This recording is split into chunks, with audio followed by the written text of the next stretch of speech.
আমি আর বৌঠান তখন দুপুরের খাওয়া দাওয়া সেরে গল্প করছিলাম। ব্যোমকেশ তখন নিজের ঘরে বসে একটা বিদেশি দারুণ গোয়েন্দা উপন্যাস পড়ছিল।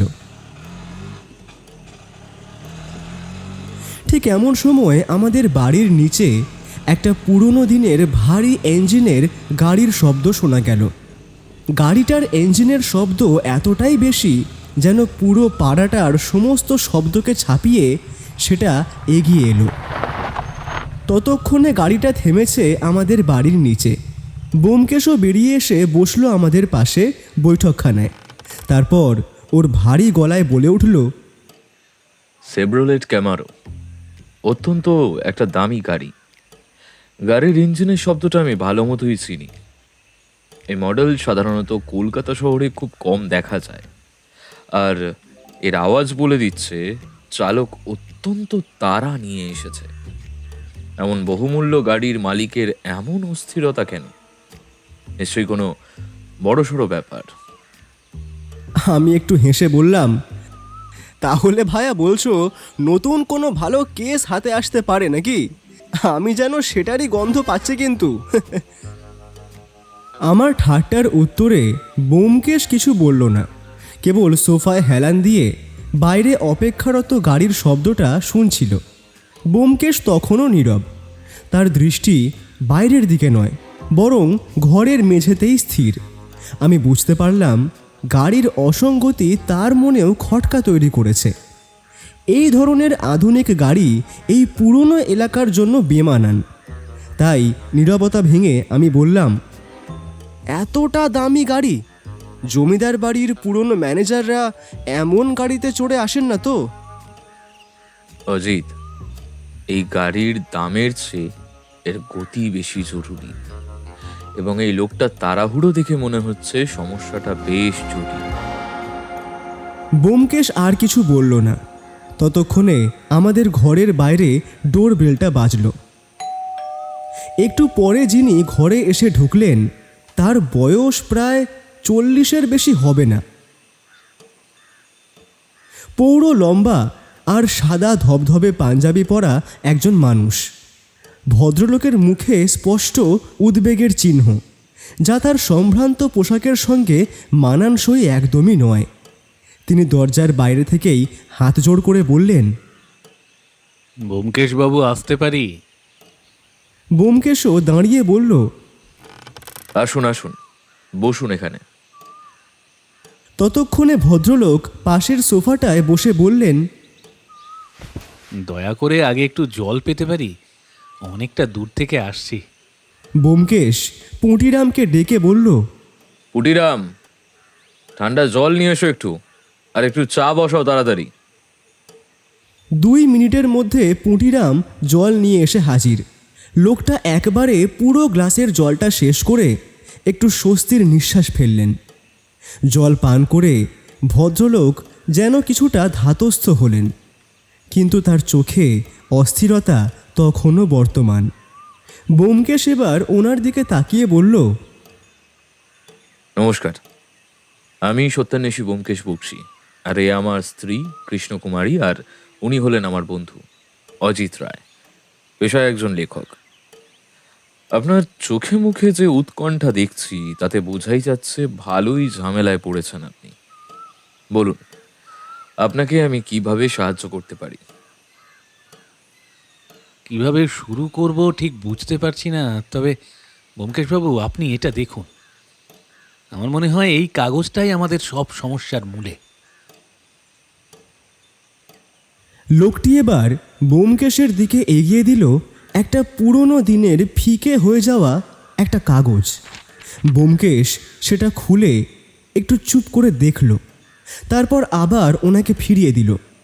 ব্যোমকেশ একটু উত্তেজিত হয়ে বলল, বাবা, এই তো দেখছি কোনো গুপ্তধনের কথা বলা হয়েছে এখানে। তবে কাগজে লেখা যে ছড়াটা, এটা আশা করি একটা হেয়ালি। সেটা সমাধান না করতে পারলে সবটা বুঝতে পারা প্রায় অসম্ভব। আর এই কাগজটা সত্যতা নিয়ে কতটা ভরসা করছেন? এই প্রশ্নটা যে আপনি আমাকে করবেন তা আমি জানতাম ব্যোমকেশবাবু। আসলে তবে আপনাকে প্রথম দিয়ে খুলেই বলি, এর সাথে আমাদের জমিদার বাড়ির অনেক ইতিহাসও জড়িয়ে আছে। আমার নাম নিবারণ সান্যাল। আমার পিতা এককালে রায় জমিদার বংশের হয়ে কাজ করেছিলেন। সেই সূত্রেই বাবার পর আমি হই রায় জমিদারের স্টেটের ম্যানেজার। আপনারা হয়তো ভাবছেন জমিদার, জমিদার কেন বলছি? আসলে আপনারা হয়তো জানেন না, জমিদারি প্রথা এখন উঠে গেলেও এই প্রতাপগড়ের রায় জমিদাররা এত ভালো আর প্রজাবৎসল ছিলেন যে সেইখানের মানুষেরা তাদের সব সময় মান্যি করে চলত। আর এখনো আমাদের অধীনেই আশেপাশের গাঁয়ের বেশিরভাগ জমি আর মানুষ সেই জমিতেই চাষবাস করে নিজেদের পেট চালায়। আর আমাদের রায়বাবু এত ভালো যে গরিব চাষিদের থেকে সামান্য কিছু অর্থ নিয়ে সেই জমি তাদের চাষের জন্য দিয়ে দেন। বিপদের সময় গ্রামের প্রতিটি মানুষের পাশে এসে দাঁড়ান তিনি। হাসপাতাল তৈরি, বাচ্চাদের নতুন স্কুল তৈরিতে অনেক সাহায্য করেছেন আমাদের রায়বাবু। তাই সেইখানের মানুষ এখনও ওনাকে জমিদারবাবু বলেই ডাকেন। সাধারণ মানুষের কাছে জমিদারবাবু হলেন ঈশ্বর তুল্য। আর সত্যি, ওনার মতো প্রতিভাবান ও ভালো মনের মানুষ খুব কমজনই আছেন। জমিদার বীর সিংহ রায় এই নামেই সবাই তাকে চেনে। তবে তিনি কিন্তু থাকেন অত্যন্ত সাধারণভাবে। আমাদের জমিদারবাবু নতুন মহলে থাকেন, তবে প্রাচীন আমলে ওই গ্রামের বুকে অবস্থান করত প্রকাণ্ড এক জমিদার বাড়ি। তবে কালের নিয়মে প্রায় 200 বছরেরও বেশি হয়ে যাওয়ায় সেই বাড়ি এখন পরিত্যক্ত। এখন সেই বাড়ি জীর্ণ কঙ্কালের মতো দাঁড়িয়ে আছে গ্রামের এক কোণে। সেই ভগ্নাবশেষে এখন জন্মেছে ঘন জঙ্গল, আর তার উপর সাপখোপের উৎপাত তো আছে। আপনারা মনে মনে প্রাচীন ভগ্নপ্রায় জমিদার বাড়ি যেমন চিন্তা করতে পারছেন, তার থেকেও খারাপ অবস্থা ওই জীর্ণ মহলের। ভেতরে প্রবেশ করাটা প্রায় অসম্ভব। আর সেইখানেই এই বংশের সম্পদ লুকানো। ব্যোমকেশ এতক্ষণ মন দিয়ে শুনছিল। এবার সে বলল, আর এই প্রাচীন ভগ্নপ্রায় জমিদার বাড়িতেই কোথাও লুকিয়ে রাখা আছে হয়তো এই বংশের গুপ্তধন। আর সেই গুপ্তধন উদ্ধারের জন্যই আমার কাছে আসা, তাই তো? আপনারা নিশ্চয়ই লোক লাগিয়ে ভালোভাবে খুঁজে দেখেছেন। নিবারণ বাবু বললেন, হ্যাঁ, একদম ঠিক বলেছেন ব্যোমকেশবাবু। প্রথমত আমরা এই হেঁয়ালির উত্তর খুঁজে বার করতে পারিনি। আর লোক লাগিয়ে তন্ন তন্ন করে পুরনো জমিদার বাড়ি খুঁজলেও কিছুতেই সেই গুপ্তধন জাতীয় কোনো কিছুরই হদিশ পাইনি আমরা। আর জমিদারবাবু আপনার বুদ্ধির কথা আর নাম আগেই শুনেছিলেন, তাই আমায় বললেন আপনাকে নিয়ে আসার জন্য। ওনার মতে যদি সেই গুপ্তধন উদ্ধার পাকা মাথার কাজ। তাদের পূর্বপুরুষদের সম্পদ তারা এইভাবে হেঁয়ালি করেই লুকিয়ে রেখে গিয়েছিলেন। তারা হয়তো চাইতেন এই রহস্য যেন কেবল বিশেষ কারোর দ্বারাই উন্মোচিত হয়। ব্যোমকেশ এবার জিজ্ঞাসা করল, আপনারা কি আগে থেকেই জানতেন যে জমিদার বংশের কিছু গুপ্তধন থাকতে পারে? আর এই যে চিরকুট মানে হেয়ালির কাগজটা, সেটা জমিদার বাবু কোথা থেকে পেলেন? এই কাগজটি হঠাৎ করে পাওয়ার পেছনে কোনো বিশেষ ঘটনা আছে কি? নিবারণ বাবু বললেন, একটা এত বড় আর পুরানো ব্রিটিশ আমলের জমিদার বংশের যে কোনো গুপ্তধন থাকবেই, এটা স্বাভাবিক। শোনা যায় ব্রিটিশ আমলে এই জমিদাররা আরও ফুলে ফেঁপে উঠেছিল। তবে সেই সময় আশেপাশের অঞ্চলে ডাকাতি হতো অনেক, তাই হয়তো এই সমস্ত ধনসম্পদ লুকিয়ে রাখার ব্যবস্থা করেন রায় জমিদারেরা। আর কাগজটা পাওয়ার ঘটনা আরও অদ্ভুত। এটা একটা অলৌকিক উপায়ে যেন নিজেদের অস্তিত্ব প্রকাশ করল। এরই মধ্যে পুঁটিরাম চা নিয়ে এসে হাজির। ভদ্রলোক চায়ে চুমুক দিয়ে আবার বলা শুরু করলেন, হ্যাঁ, আমাদের বীরসিংহবাবুর বাবা অর্থাৎ আগের প্রতাপবাবুর প্রচুর বইয়ের শখ ছিল। আর জমিদারবাবুও এই বয়সে এসে বই পড়ার নেশাটা মাথা চাড়া দিয়ে উঠেছিল। সেই বই ঘরের দেওয়ালে থাকতো অত্যন্ত পুরনো আমলের একটা বাঘ ছাল। আসলে জমিদার বংশের প্রতাপ রায় ছিলেন একজন অত্যন্ত ভালো শিকারী। তখনও এদেশে বন্যপ্রাণী হত্যা আইন করে বন্ধ করা হয়নি, তাই তিনি তার জীবনে প্রায় বহু বাঘ এবং আরও অন্যান্য হিংস্র প্রাণী শিকার করেছিলেন। তার মধ্যে সবথেকে বড় বাঘটির ছাল স্মৃতি হিসাবে সংগ্রহ করে রেখেছিলেন লাইব্রেরি ঘরে। কিন্তু দিন কয়েক আগে হঠাৎ করেই বীরসিংহবাবু সেই বাঘ ছালটি কোনো কারণে দেওয়াল থেকে নামিয়েছিলেন এবং সেটার এক স্থানে গুপ্ত কুঠুরি করে ভরা ছিল এই কাগজ। আর কাগজটায় শিলমোহর মারা রয়েছে খোদ জমিদার প্রতাপ রায়। তাই সেই কাগজের লেখা পড়েই হয়তো সহজেই আন্দাজ করতে পারা যায় এই গুপ্তধনের কথা। আর সেই গুপ্তধন উদ্ধার করার জন্য জমিদার বীরসিংহবাবু আপনাদের প্রতাপগড়ে আসার আমন্ত্রণ জানিয়েছেন। এই বাঘের ছালের আড়ালটা ছিল তাদের বংশের একটি সতর্ক প্রহরা। ব্যোমকেশ এবার হেসে বলল, জমিদার বাবুর আদেশ বলে কথা, যেতে তো হবেই। আর গুপ্তধন উদ্ধারের কেস যখন, এটা যেন আমি এখন থেকেই একটা উত্তেজনা অনুভব করছি। তবে আজ যাওয়া সম্ভব নয়।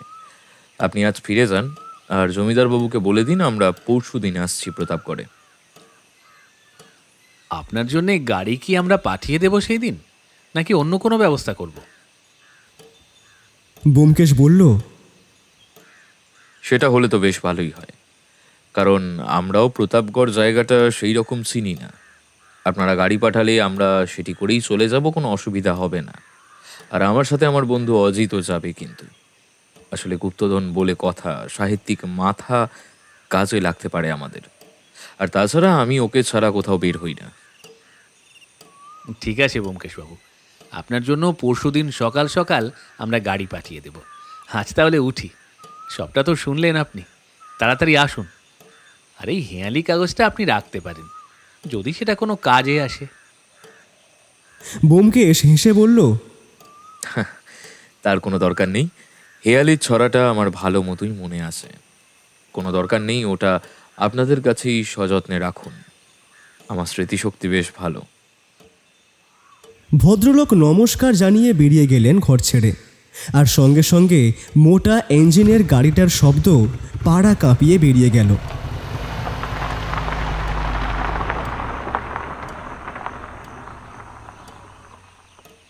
ব্যোমকেশ তখন বেশ কৌতূহল নিয়ে তার দিকে তাকালো। আমি এবার ব্যোমকেশকে জিজ্ঞেস করলাম, তা ব্যোমকেশ, ওই হেঁয়ালিটার কাগজে কি লেখা ছিল সেটা তো জানাই হলো না। ব্যোমকেশ একটা হাই তুলে বলল, দুপুরে খেয়ে দিয়ে উঠে ডায়েরিতে লিখে রাখবো, তখন এসে দেখে নিও। আর 3-4 দিনের মতো হালকা জামা কাপড় নিয়ে নিও ভায়া। পরশু দিনই আমরা বেরোচ্ছি।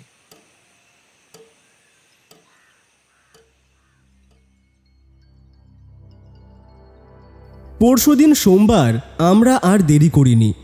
একদম সকাল সকালই তৈরি হয়ে বেরিয়ে পড়েছিলাম প্রতাপগড়ের উদ্দেশ্যে। রাস্তার সুন্দর দৃশ্য দেখতে দেখতে বেলা ওই 12টা নাগাদ আমরা পৌঁছে গেলাম প্রতাপগড়।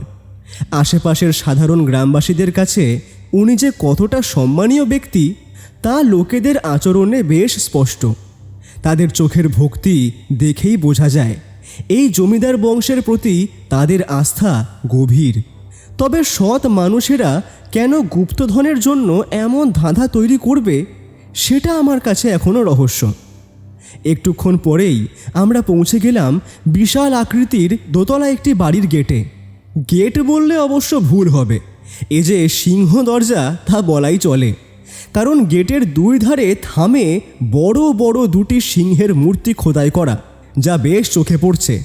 আর সেইখান দিয়ে সামনের ছোট একটা বাগান পেরিয়ে সামনে চোখে পড়ল নুড়ি পাথর বিছানো একটা পথ। আর বাড়ির নিচে আরও দুটো গাড়িও দেখলাম দাঁড়িয়ে থাকতে। একটা পুরনো আমলের হলেও অন্যটা কিন্তু বেশ নতুন, যা ইঙ্গিত দেয় যে জমিদার বাড়িতে গুরুত্বপূর্ণ অতিথির আনাগোনা রয়েছে। হয়তো নিবারণ বাবুর গাড়ির মতোই আরও কেউ এই রহস্যের সঙ্গে যুক্ত। একজন দারোয়ান জাতীয় লোক বাইরের দরজা আমাদের দেখিয়ে দিল। দরজা পেরিয়েই আমাদের অভ্যর্থনা করলেন নিবারণবাবু।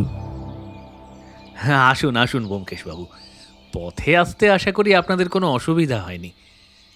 বসুন বসুন, আমি কিছু জল খাবার দেওয়ার কথা বলি, আপনারা ততক্ষণে জিরিয়ে নিন। রায়বাবু অধীর আগ্রহে আপনাদের জন্য অপেক্ষা করছেন। ব্যোমকেশ বলল, তার কোনো দরকার নেই নিবারণবাবু। আমরা এই রাস্তায় একটা ধাবায় হালকা খাবার খেয়েছি, তাই আমাদের নিয়ে চিন্তার কোনো কারণ নেই। তবে আমি যে কাজের জন্য এখানে এসেছি, অর্থাৎ বীরসিংহ বাবুর সঙ্গে আগে দেখা করতে চাই। প্রথমে তার মুখ থেকে পুরো ব্যাপারটা শোনা দরকার, তবেই কাজে নামা সম্ভব। অবশ্যই, রায়বাবু হয়তো এখন লাইব্রেরি ঘরেই আছেন আশা করি। আপনারা আসুন, তিনি এখন সাধারণত বই পড়েই সময় কাটান। বাড়িটায় চারিদিকে ছড়িয়ে রয়েছে দামি আসবাবপত্র আর বিলেতি ফুলদানি। বাড়ির প্রতিটা ঘরে ঝুলছে একটি করে ঝাড় লণ্ঠন। কিছু কিছু জায়গায় দেওয়ালে যেন হরিণের শিং চোখে পড়ল।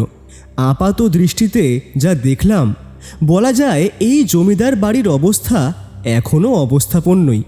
ভেতরের এই আভিজাত্যই প্রমাণ করে যে গুপ্তধনের প্রয়োজন তাদের কিন্তু নেই, আছে কেবল পূর্বপুরুষের কথা রাখার তাগিদ। সিঁড়ি দিয়ে দোতলায় উঠে আমরা প্রবেশ করলাম একটা বড় ধরনের ঘরে।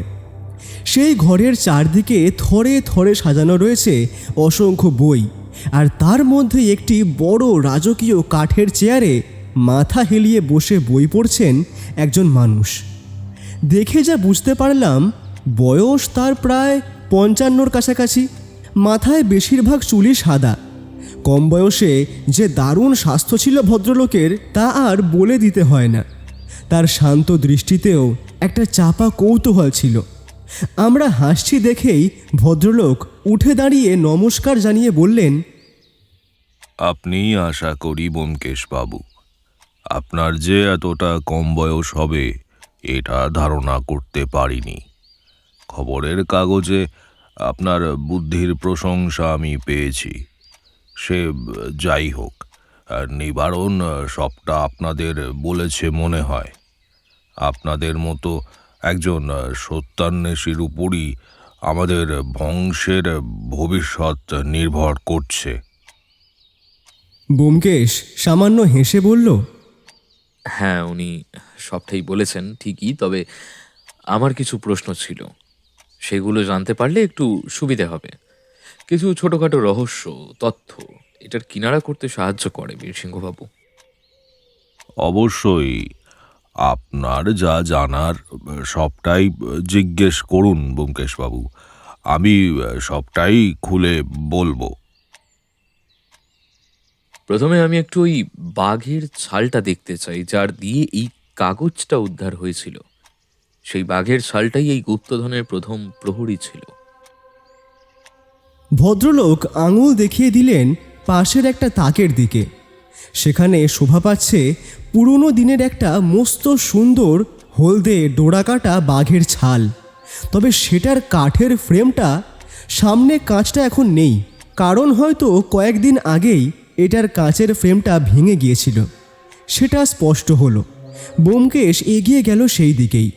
তারপর বাঘ ছালটা হাতে তুলে নিল। সেটা যে বেশ ভারী, সেটা ওর হাতে নেওয়ার সঙ্গে সঙ্গেই অনুমান করা যায়। প্রায় 1 মিনিট ওটা উল্টে পাল্টে দেখতে দেখতে এবার সে সামনে এনে বলল, এই কুঠুরিটার ভেতরে ছিল কাগজটা আশা করি, আর এই জায়গাটা খুব দক্ষতার সঙ্গে তৈরি করা হয়েছে।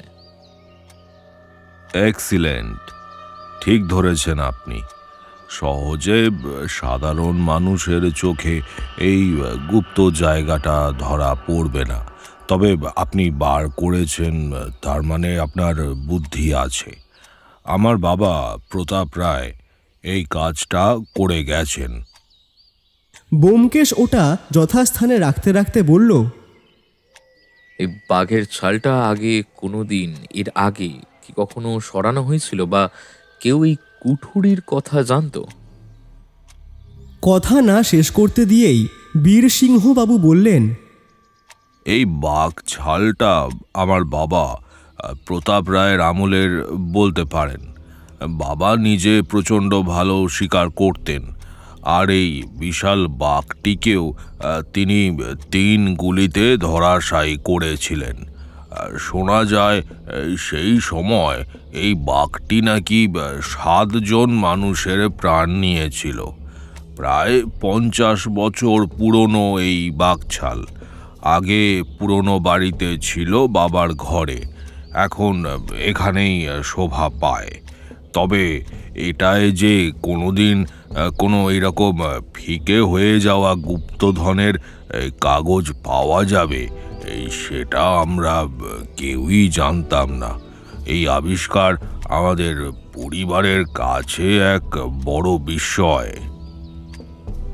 সে না হয় হলো, তবে আপনি শুনলাম গুপ্তধন উদ্ধার করার জন্য পুরনো জমিদার বাড়ি কয়েকদিন ভালো মতো খোঁজ করেছিলেন। তবে আশা করা যায় ওখানে জঙ্গল একটু পরিষ্কার করে রেখেছেন, তাই তো? আর তাই যদি হয় তাহলে আমাদের কাজে একটু সুবিধে হবে। জঙ্গল পরিষ্কার না থাকলে কাজের গতি কমে যায় এবং বিপদের আশঙ্কাও বাড়ে। হ্যাঁ, সেটা অবশ্য ঠিক বলেছেন। আমার বয়স হয়েছে, তাই নিবারণই ওখানে চারিপাশটা খুঁজে দেখতে গিয়েছিল। তবে সে কিছু পায়নি। কেবল জঙ্গল পরিষ্কার নয়, একটা প্রাথমিক খোঁজও চালানো হয়েছিল। তার মানে আপনার এই গুপ্তধন খোঁজার কথা গ্রামের মানুষ বা বাইরের লোক জানেন বলছেন। এটা তো ভালো কথা নয় বীরসিংহবাবু। এ ধরনের খবর ফাঁস হয়ে যাওয়া মানে বিপদকে ডেকে আনা, বিশেষত গুপ্তধনের ক্ষেত্রে। তিনি বললেন, না না, অত কাঁচা কাজ আমি করি না। ওই হেয়ালির ব্যাপারটা জানি শুধু আমি আর নিবারণ। আর যারা ওখানে কাজ করেছে তারা ভাবছে হয়তো পুরনো জমিদার বাড়িটা ঠিক করার জন্য ওই সব জঙ্গল সাফ করা হচ্ছে। এই ব্যাপারে আপনি নিশ্চিন্ত থাকুন ব্যোমকেশ বাবু। তবে আপনার যদি লোক লাগে, আপনার সাথে অবশ্যই কেউ না কেউ যাবে। নিরাপত্তা নিয়ে কোনো চিন্তা করবেন না। ব্যোমকেশ উঠে দাঁড়িয়ে নমস্কার জানালো। বীরসিংহবাবু হাঁক দিলেন, নিবারণ, নিবারণ, কোথায় গেলে হে? আমার তখনই সন্দেহ হলো নিবারণবাবু আগের দিনও ব্যোমকেশের কথায় সামান্য হকচকিয়ে গিয়েছিলেন। আচ্ছা, নিবারণবাবু কি দরজার বাইরে দাঁড়িয়েছিলেন না তো? কারণ দেবদত্তবাবু ডাকার সঙ্গে সঙ্গেই তিনি তৎক্ষণাৎ ঘরে প্রবেশ করলেন। তার কি দরজার বাইরেই থাকার অভ্যেস, নাকি লোকটার আড়ি পাতার স্বভাব রয়েছে? আগের দিন তো দেখে এমন কিছু মনে হয়নি। ব্যাপারটা ব্যোমকেশও লক্ষ্য করেছে আশা করি। নিবারণ, ব্যোমকেশ বাবুর যেন কোনো কিছুতেই অসুবিধা যেন না হয়। এখানে পুরনো জমিদার বাড়িতে ওনার সমস্ত রকম সাহায্য করার লোক দেবে ওনাকে। আর খাওয়া দাওয়ার সমস্যা যেন না হয় কোনো, সেটা তদারকির দায়িত্ব কিন্তু তোমায় দিলাম। আমরা বেরিয়ে যেতেই দেখলাম বীরসিংহবাবু আবার নিজের হাতে ধরা বইটা আবার পড়া শুরু করলেন।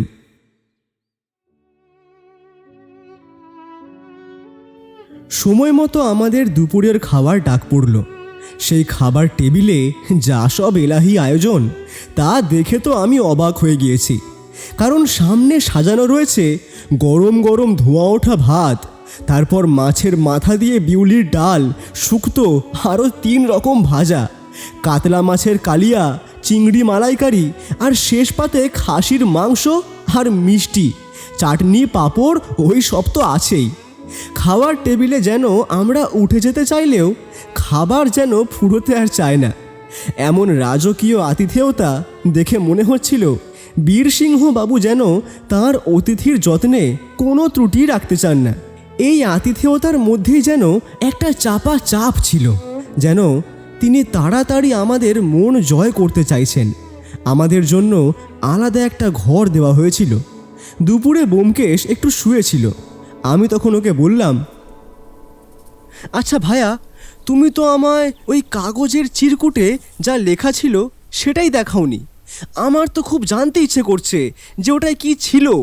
আরে তুমি তো পড়েছো, কি লেখা ছিল ওতে? ব্যোমকেশ খালি পাশে রাখা ডায়েরিটা আমার হাতে তুলে দিয়ে আবার অন্য পাশ ফিরে শুয়ে পড়ল। আমি দেখলাম ডায়েরির সেই পাতায় কালো কালির অক্ষরে লেখা আছে, বসিয়া তিনি সাধনা করেন, বিশ্বেশ্বর রূপে জগৎ গড়েন। স্কন্ধ সঙ্গী বাসুকি আছে পাহারায়, সমুদ্র মন্থন কি বৃথা যায়? জীবন নামের অন্তরে সে আজও নিজেকে লুকায়। নীলকণ্ঠের 3 লোক ভুলকের সঠিক রাস্তা দেখায়। রাজার ঐশ্বর্য হাজারো ধন, লুকানো আছে সেথা। খুঁজিলেই পাইতে পারো, কষ্ট যায় না বৃথা। হেঁয়ালিখানা দেখা মাত্র আমার মাথায় কিছুই ঢুকলো না। বুঝলাম এই ধাঁধার উত্তর খোঁজা এত সহজ নয়। ব্যোমকেশ শুয়ে থাকলেও হয়তো ওর মাথায় চলছে এই ধাঁধার উত্তর খোঁজার চেষ্টা। তাহলে ব্যোমকেশ এখন কি করবে ঠিক করলে? এই ধাঁধার কোনো কিছুই তো আমার মাথায় ঢুকছে না। অজিত, তোমায় কিছু মাথা খাটাতে হবে না বন্ধু।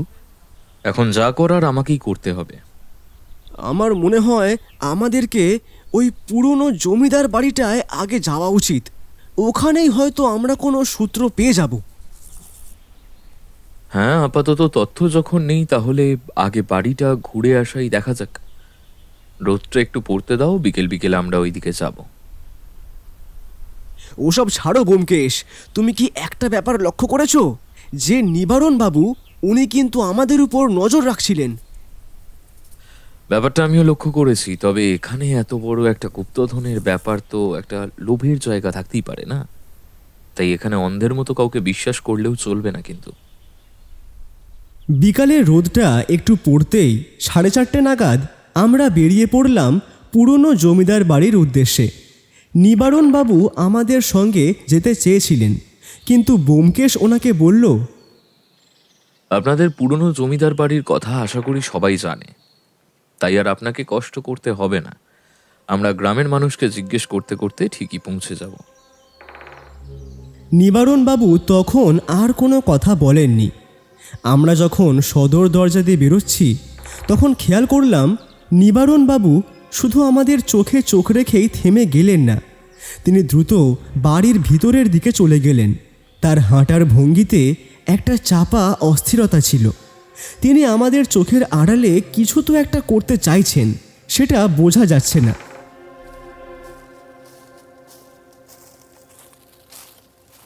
হাঁটতে হাঁটতে গ্রামের শেষ প্রান্তে পৌঁছে গেলাম। সেখানেই অল্প জঙ্গলাকীর্ণ একটি জায়গা দেখতে পেলাম আমরা।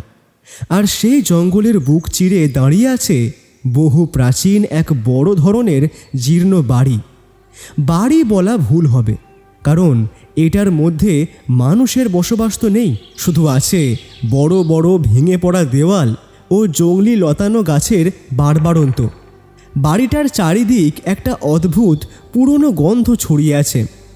জায়গায় জায়গায় দেওয়াল ভেঙে পড়লেও তাতে খোদাই করা নকশাগুলো অত্যন্ত সুস্পষ্ট। প্রকৃতির নিয়মে সেই সমস্ত দেওয়ালের নকশা ক্ষয়প্রাপ্ত হওয়ার দরুন অতটাও এখন বোঝা যাচ্ছে না। আর বাড়িটায় যে প্রায় খান 50-এর ওপর ঘর হবে সেটা সহজেই চোখে পড়ে। আর বাড়িটার সামনের 2 দিকে 7টা ও অপর দিকে আরও 7টা মস্ত বড় বড় স্তম্ভ চোখে পড়ে। আর এই স্তম্ভগুলোর জন্যই বাড়িটা হয়তো এতকাল দাঁড়িয়ে আছে। ব্যোমকেশ এগিয়ে গেল স্তম্ভগুলোর দিকে। ওর সন্ধানী চোখে হয়তো কিছু ধরা পড়েছে। আমিও পেছন পেছন এগিয়ে গেলাম। প্রত্যেকটা স্তম্ভের গায়ে খোদাই করা রয়েছে কোনো না কোনো নকশার চিত্র। আর প্রতিটি নকশা যে কোনো না কোনো ঘটনার উপর ভর করে তৈরি সেটা সহজেই বোঝা যায়। তবে নকশাগুলোতে একটা চরিত্র স্পষ্ট, কারণ প্রতিটা স্তম্ভেই ফুটিয়ে তোলা হয়েছে শিব পুরাণের কোনো না কোনো ঘটনা। অর্থাৎ দেবাদিদেব মহাদেবের এই বাড়িতে ভালো মতোই পুজো হতো। আচ্ছা, এই মহাদেবের সঙ্গে কি জড়িয়ে আছে কোনো গুপ্তধনের সন্ধান? সে যাই হোক, ব্যোমকেশ বলল, বাড়িটার বয়স কত বলে মনে হচ্ছে তোমার অজিত? আমি একটু ইতস্তত করে বললাম, কত আর হবে, বীরসিংহবাবু নিজেই তো বললেন 200 বছর হবে। না না অজিত, এই ফলকটা দেখো ভালো করে, ওখানে কি লেখা আছে?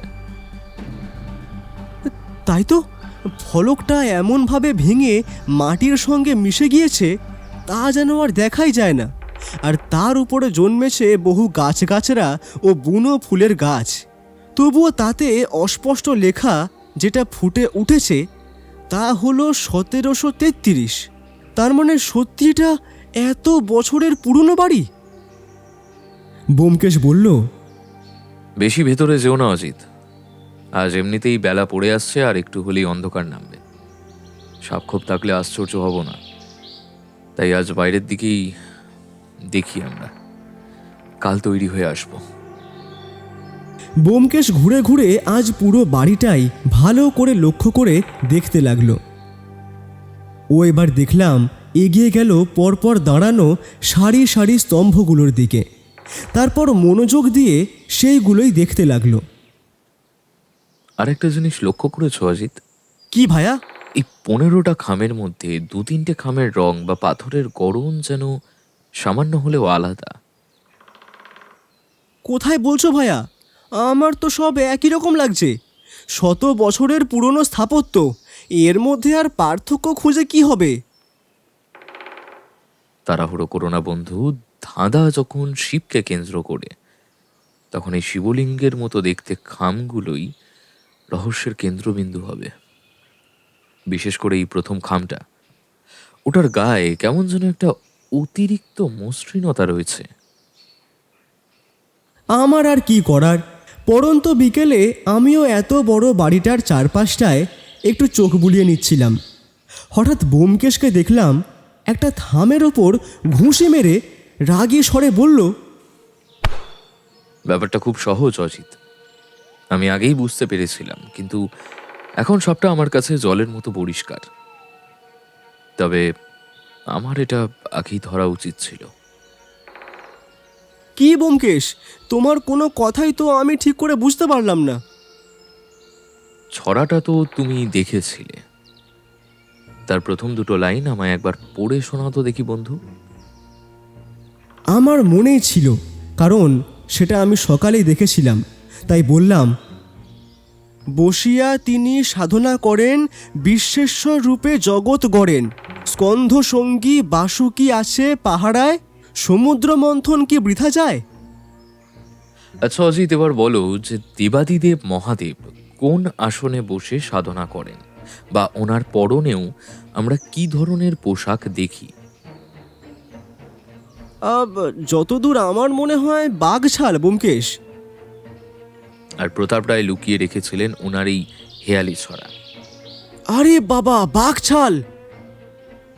তার মানে প্রতাপ রায় হয়তো এই ছড়াটি এমন কোনো জায়গায় লিখেছিলেন যা বাঘের চামড়ার মতো দেখতে, কোনো আসবাব কিংবা দেওয়ালের বিশেষ নকশা, বাঘের চামড়ার মতো ডোরা কাটা বা ওই রকম কিছু। কিন্তু থামের সঙ্গে বাঘছালের কি সম্পর্ক? সম্পর্ক তো আছে অজিত, খুব গভীর সম্পর্ক আছে। যদি প্রতাপ রায় মহাদেবের এই বাড়িতে গুপ্তধন লুকিয়ে রাখেন, তবে অবশ্যই এই বাঘ ছাল কোনো ছদ্মবেশ। এই খামটাকেই কেন আমরা বেশি ব্যতিক্রম মনে হচ্ছে, সেটা কাল ভালো করে দেখতে হবে। কারণ বসিয়া তিনি সাধনা করেন, এই শব্দগুলো একটা নির্দিষ্ট আসন বা বস্তুকে ইঙ্গিত করছে, যা মহাদেবের প্রতীক। ব্যাপারটা এখন আমার কাছে জলের মতো পরিষ্কার। তার মানে ব্যোমকেশ, এখানে কোনো না কোনোভাবে মহাদেবের কথাই বলা হয়েছে। তার মানে তো আমাদের ছড়ার প্রথম লাইনেই অর্থ বার করা হয়ে গিয়েছে, বাকিটা সমাধান করতে হবে। ব্যোমকেশ এবার এগিয়ে এসে আমার দিকে তাকিয়ে বলল, চলো ফেরা যাক এবার, কাল সকাল সকাল চলে আসবো। রাস্তার আলোটা কমে আসছে, অন্ধকার হওয়ার আগে আমাদের ফেরা দরকার। রাতের বেলায় প্রাচীন বাড়ির নীরবতা অন্যরকম কথা বলে। সেই কথা শোনার জন্য আমাদের মানসিক প্রস্তুতি দরকার। আমরাও এগিয়ে গেলাম বাড়িটাকে পিছনে ফেলে। যাওয়ার সময় হঠাৎ আমি নেমে আসা সন্ধ্যার আবছা আলোতে যেন দেখলাম বাড়ির ওপরের দোতলার ভেঙে পড়া বারান্দায় যেন একটা কালো আবছা অবয়ব দাঁড়িয়ে আছে, আর সেই অবয়বের দৃষ্টি যেন আমাদের দিকেই নিবদ্ধ। আমি তৎক্ষণাৎ ব্যোমকেশকে বলতে যাব, ছায়ামূর্তিটা যেন সেইখান দিয়ে সরে পড়ল। আমি কথাটা ব্যোমকেশকে বলতেই সে হেসে বলল, অজিত, এত বছরের পুরনো বাড়ি, বুঝলে, ভূত বাবাজিরা থাকলে অবাক হব না। তবে কাল তো দিনের বেলায় আসছি, আমরা ওপরের দোতলার দিকেও যাওয়া হবে আশা করি। কিন্তু তুমি যেটা দেখেছো সেটা আমাদের মাথায় রাখতে হবে। মানুষের উপস্থিতি নাকি অন্য কিছু, সেটা যাচাই করার সময় আসবে।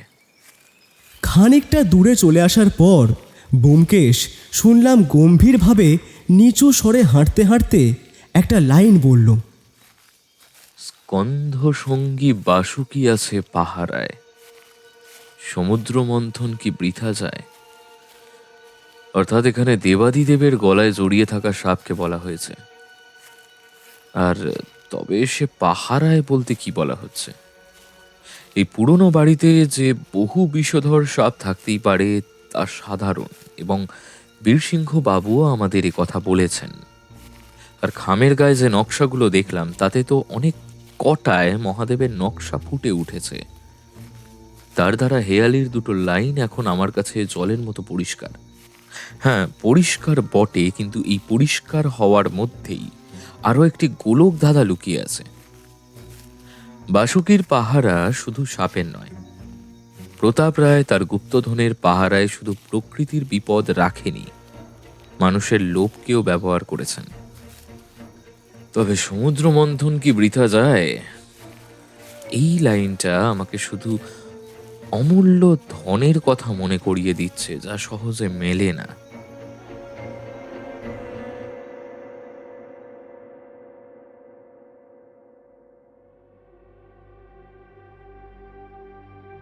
সে যাই হোক, আমরা সেই দিন রায়বাড়ি পৌঁছে লাইব্রেরি ঘরেই কিছুক্ষণ ছিলাম। ব্যোমকেশের বীরসিংহ বাবুর সঙ্গে কথাও হলো অনেকক্ষণ দেখলাম। আমি তখন ওনার অত বইয়ের ভিড়ে একটা বই নিয়ে পড়ছিলাম। এই লাইব্রেরির বেশিরভাগ বই বলতে গেলে ইতিহাসেরই ওপরে, তাই আমি ওই রকমই একটা বই পড়ছিলাম। রাতে খাওয়ার পর ব্যোমকেশ ঘরে অনেকক্ষণ পায়চারি করলো দেখলাম, অর্থাৎ ও কিছু একটা ভাবছে। পরের দিন সকালে যখন আমার ঘুম ভাঙল তখন প্রায় 8টা বেজে গিয়েছে। ব্যোমকেশ দেখলাম ওর ডায়েরিটা নিয়ে কিছু লিখছে। আর ওই রহস্যের লাইনগুলো নিয়ে আর কিছু বুঝতে পারলে ব্যোমকেশ? বুঝতে পারলাম, কিন্তু সম্ভাবনা দুটোরই। প্রথমত, নীলকণ্ঠের 3 লোক বলতে আবার এখানে হয়তো আবার মহাদেবের কথাই হচ্ছে। আমাদের রহস্যের পরদে পরদে মহাদেব ফিরে ফিরে আসছেন। আর কাল আমি বীরসিংহ বাবুর থেকে জানতে পেরেছি ওই জমিদার বাড়িতে নাকি কোথাও একটা পুরনো শিব মন্দির ছিল, সুতরাং সেটাই এখন খুঁজে বার করতে হবে। তবে দ্বিতীয় কথা হলো, জীবন নামের অন্তরে সে আজও নিজেকে লোকায়। এই কথাটির অর্থ কি, সেটাই আমায় খুঁজে বার করতে হবে অজিত। এই লাইনটা রহস্যের আসল চাবিকাঠি। জীবন নামের অন্তরে, এটাই সবচেয়ে বেশি ভাবাচ্ছে আমাকে। এটা কি কোনো ব্যক্তির নাম নাকি কোনো বস্তু যা জীবন ধারণের প্রতীক? আচ্ছা, বুঝলাম। তাহলে ব্যোমকেশ, সকালের খাবারটা খেয়েই চলো বেরিয়ে পড়ি। সকালের খাওয়া দাওয়া শেষ করে আমরা যখন পৌঁছালাম, আকাশে তখন কড়া রোদ ঝকঝক করছে, কিন্তু বাড়িটার আশেপাশে জঙ্গল হওয়ায় অতটা গরম মনে হচ্ছে না। আমরা আজ আর অপেক্ষা না করে এগিয়ে গেলাম বাড়িটার ঠিক পেছন দিক বরাবর। আমরা এগোচ্ছি সামনের ঝোপঝাড়টা পেরিয়ে। এই দিকে যে একদমই মানুষের পায়ের ছাপ বহু বছর পড়েনি তা অত্যন্ত স্পষ্ট। ব্যোমকেশ ছিল সব থেকে আগে, আর ওর পিছনেই আমি। হঠাৎ করেই ব্যোমকেশ সামনে না এগিয়ে থেমে গেল একটু। ওর পাটা যেন কোনো একটা অজ্ঞাত কিছু দেখার সঙ্গে সঙ্গেই স্তব্ধ হয়ে গিয়েছে। ঠিক এমন সময় একটু কাছ থেকে ভেসে এলো সাপের ফসফস করে ফনা তুলে দাঁড়াবার শব্দ। ব্যোমকেশ আমার দিকে তাকিয়ে নিজের মুখের কাছে হাতের আঙুলটা এনে দেখালো, মানে চুপ। আমি জানি ওর নিজের স্নায়ুর ওপর অত্যন্ত আধিপত্য আছে, তবে ওই রকম একটা বিষধর জীব সামনে থাকলে যে কারোরই ভয়ে শরীরটা ঠান্ডা হয়ে যাবে। সাপটা দেখলাম ব্যোমকেশের অনেক কাছে এসে পড়েছে, আর ফনা তুলে মাথা উঁচিয়ে আছে জীবটা। যে কোনো সময় কিছু একটা বিপদ ঘটতে পারে। আমি তো পেছনে ভয়ে জড়সড়, বোধ করি নড়াচড়ার ক্ষমতাও হারিয়ে ফেলেছি। আমি জানি ব্যোমকেশ এমনিতেই কোনো প্রাণী হত্যার পক্ষে নেই। ওর পকেটে পিস্তল আছে, তবে আশা করি ওর সেটা ব্যবহার করার দরকার পড়বে না। সাপটার দিক থেকে এবার ফোঁস করে আবার শব্দ হতেই ব্যোমকেশ ওর পায়ের বুটের সামনেটা সাপটার দিকে এগিয়ে দিল। তারপর অদ্ভুতভাবে হালকা হালকা নাড়াতে লাগলো। আর তার থেকেও অদ্ভুত ঘটনা হলো, বুটটা যেদিকে নাড়া হচ্ছে সাপটাও সেই দিকেই তার মাথাটা নিচু করে এগিয়ে আসছে। তবে এমন সময় হঠাৎ করেই সাপটা জানি না কেন ফনাটা নামিয়ে আনলো। ব্যোমকেশ আমাকে একটুকুও না নড়ে এক স্থানে শুধু দাঁড়াতে ইশারা করলো। আমরা দুজনেই দেখলাম ওই বিষধর জীবটা পাশ কাটিয়ে এগিয়ে গেল পেছনের দিকের একটা ঝোপের দিকে। গরমে না ভয়ে সেটা বলতে পারবো না, তবে তখনও আমাদের মাথার উপর দিয়ে নামছে ঘামের স্রোত। ব্যোমকেশ ভাঙা গলায় বলল, ভায়া, যেটা দেখলে এটা জাত গোখরো। ভাগ্য ভালো এগোনোর আগে চোখে পড়েছিল। স্কন্দ সঙ্গী বাসুকি আছে পাহারায়। লাইনটার মানে এবার বুঝতে পারলে তো? সাবধানে পা ফেলে এগোতে হবে। প্রতাপ রায় সাবধান বাণী দিয়ে রেখেছিলেন, আর সেটাই প্রমাণ হলো। তবে শুধু সাপ নয়, অজিত, আমাদের সাবধান হতে হবে মানুষের থেকেও। এদিকটা এত জঙ্গলময়, মনে হচ্ছে কেউ যেন ইচ্ছা করে এর রক্ষণাবেক্ষণ করেনি যাতে লোকচক্ষুর আড়ালে থাকে। চলো এবার একটু জোরে হাঁটো, চলো এগোনো যাক। আমরা আর একটু এগোতে না এগোতেই আমার চোখে পড়ল একটা অদ্ভুত জিনিস। ব্যোমকেশ, ওটা কি? ওই দিকে তাকাতেই চোখে পড়ছে যেটা, সেটা দেখে আমরা দুইজনেই থ হয়ে গিয়েছি। কারণ জঙ্গলের মধ্যে প্রায় ঢেকে যাওয়া একটা পুরনো ভগ্নপ্রায় মন্দিরের চূড়া দেখা যাচ্ছে। ওই দিকে তাকিয়েই ব্যোমকেশ বলে উঠল, অজিত, ওপরের চূড়ার ভাঙা অংশটা লক্ষ্য করো ভালো করে। আমার ধারণা ছিল, আর এখন দেখছি সেই ধারণা অমূলক নয়। এই মন্দিরটাই হয়তো নীলকণ্ঠের 3 লোক অংশের সঙ্গে সম্পর্কিত। কিন্তু শুধু মন্দিরই সমাধান নয় অজিত, আসল সংকেতটা মন্দিরের ভেতরেই কোথাও লুকিয়ে আছে এখনো। আচ্ছা চলো এগিয়ে দেখা যাক, চলো। ভায়া, কি সব বলছো? আমি তো কিছুই বুঝতে পারছি না। আমরা ঝোপঝাড় সরিয়ে এগিয়ে যেতেই চোখে পড়ল মন্দিরের চাতালটা। বেশি বড় না, ছোট ধরনের, কিন্তু পোড়া মাটির কাজ করা মন্দির। যদিও বেশিরভাগ স্থান এখন ক্ষয়প্রাপ্ত, তবে একটা কাঠের পুরনো দরজা খুলে আমরা প্রবেশ করলাম তার ভিতরে। কিন্তু যা দেখলাম সেটা দেখার জন্য আমরা একদম প্রস্তুত ছিলাম না। মন্দিরের ঠিক মধ্যখানে অবস্থান করছেন কালো কোষ্ঠী পাথরের এক শিবলিঙ্গ, আর তার পাশেই রাখা রয়েছে একটা বড় সোনালি রঙের ত্রিশূল। ব্যোমকেশ পরীক্ষা করে দেখেই বলল যে ত্রিশূলটা নাকি খাঁটি সোনার, এবং সেটি গাঁথা রয়েছে সেইখানে। কোনোভাবেও সেটা বের করা সম্ভব নয়। তারপর ও মন্দিরের চারপাশটা ভালো করে দেখে বিড়বিড় করে বলল একটা কথা, নীলকণ্ঠের 3 লোক ফুলকের সঠিক রাস্তা দেখায়। এটার মানে কি দাঁড়াচ্ছে তবে? একটা সোনার ত্রিশূল তো এই ধরনের মূল্যবান ধাতু সাধারণত সাধারণ পুজোয় ব্যবহার হয় না। এর পেছনে কোনো নিগূঢ় কারণ আছে। এখানে আসল সোনার ত্রিশূল থাকবেই বা কি করে? ত্রিশূলটাই কি তবে এখানে কোনো বার্তা বহন করছে? হঠাৎ একটা কথা আমার মাথায় আসতে বলেই ফেললাম। আচ্ছা ব্যোমকেশ, এখানে কি ভুলক বলতে কি মাটি বলা হয়েছে?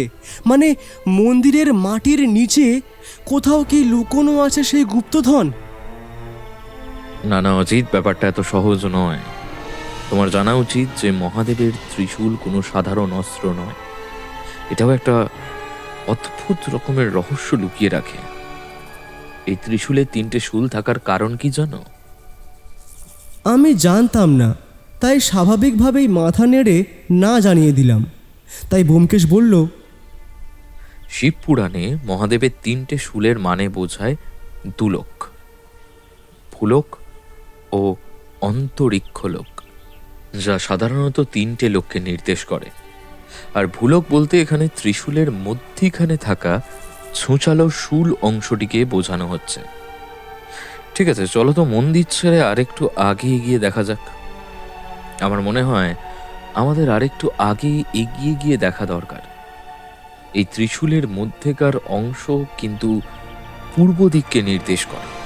তাই আমি এখন পূর্ব দিকে একটু এগিয়ে যেতে চাই। তবে এই দিক নির্দেশ হয়তো শুধুমাত্র পথ দেখানোর জন্য নয়। মনে রাখতে হবে, ভূলোক মানে পৃথিবী। পৃথিবীর অভ্যন্তরে বা তার কাছাকাছি কোনো সংকেত লুকানো থাকতে পারে। চলো হাঁটা যাক অজিত। আমরা আরও একবার মন্দিরের মধ্যে ভালো করে চোখ বুলিয়ে নিয়ে দেখলাম সব কিছুই বলতে গেলে ফাঁকা। এই মন্দিরে কতকাল যে পুজো হয়নি তা স্পষ্ট, তবে দরজা বন্ধ থাকায় বেশি ধুলোবালি পড়েনি। আমরা এবার বেরিয়ে এলাম দরজা বন্ধ করে, আর কয়েক মিনিট পূর্ব দিকে ব্যোমকেশের পেছন পেছন জঙ্গল পেরিয়ে এগোতেই চোখে পড়ল একটা অদ্ভুত ব্যাপার। কারণ সেখানে অবস্থান করছে একটা অত্যন্ত পুরনো পাড় ভেঙে যাওয়া পুকুর। আর সেটা যে এককালে ব্যবহার হতো সেটা আর বিশেষ বলতে হয় না। ব্যোমকেশ পুকুরটার পাড়ে এসে দাঁড়িয়ে কিছুক্ষণ কি যেন চিন্তা করলো। তারপর একটা সিগারেট জ্বালিয়ে সেই দিকে তাকিয়ে থাকলো। আমি বুঝতে পারলাম ওর মাথায় এখন অন্য রহস্য ঘুরপাক খাচ্ছে। একটু পরে এক অদ্ভুত চাঞ্চল্যকর দৃশ্য আমার চোখে পড়ল, যা দেখে আমি একদম অবাক। কারণ ব্যোমকেশ ওর হাতের সিগারেটটা ফেলে দিয়ে হাসছে। ওর মুখে তখন খেলা করছে এক অদ্ভুত যুদ্ধ জয়ের হাসি। এই হাসি আমি চিনি। এর মানে একটাই, ওর রহস্যের সমাধান করা হয়ে গিয়েছে। ও এবার আমার সামনে এসে বলল, চলো অজিত, আজ ওঠা যাক। পিঠে ছুঁচোগুলো ডন দিচ্ছে। আমার মন বলছে বীরসিংহবাবু আশা করি তার গুপ্তধন পেয়ে যাবেন খুব তাড়াতাড়ি, যদি না আমার অনুমান সঠিক হয়। তা কি অনুমান করেছো ভাইয়া? সময় এলে বলবো সব। আগে আমি আমার অনুমান সঠিক কিনা সে বিষয়ে নিশ্চিন্ত হই, তারপর বলবো। আমরা এগিয়ে চললাম জঙ্গল পেরিয়ে, এবার পুরনো জমিদার বাড়ির দিক থেকে গেটের উদ্দেশ্যে। আমরা বেরিয়ে যাব বলে ততক্ষণে সবে বাড়িটার ভাঙা গেটের দিকে এগোচ্ছি। ঠিক এমন সময় দূর থেকে 3জন লোক আমাদের একদম সামনে এসে দাঁড়ালো। লোকগুলোর 2জন বেশ সন্ডা ধরনের আর অপর একজন সাধারণ। তবে সেই ব্যক্তিটির মুখের দিকে তাকালেই যেন মনে হয় সব থেকে নিকৃষ্টতম কাজগুলো যদি কেউ করে থাকে তবে এই করেছে। কেন জানি না লোকটাকে আমার ঠিক ভালো লাগলো না। হাতের 10টা আঙুলের মধ্যে 8টাতেই সোনার আংটি চোখে পড়ল, আর গলায় একটি মোটা বিছা সোনার হাড়। সে মুখের কাছে একটা আলতো বদমাইশি হাসি এনে বলল,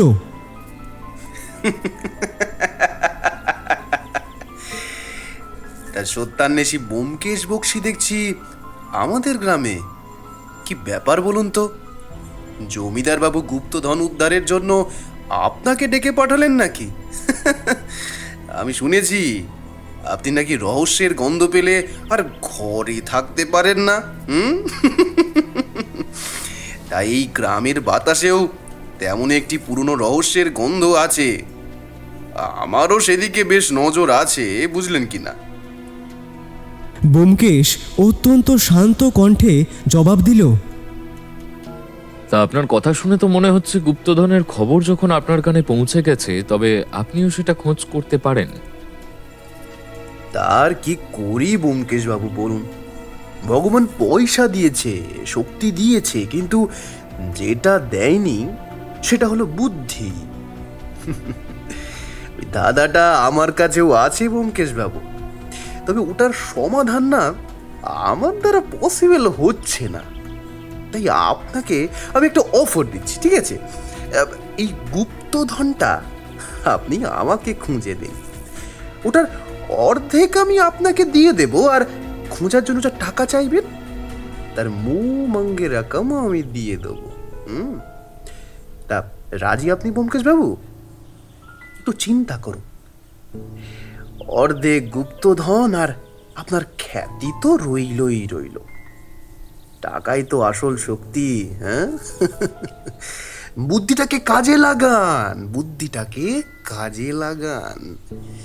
আমার মতো একজন ধনী পৃষ্ঠপোষক পেলে আপনার কাজ আরো সহজ হবে, তাই না?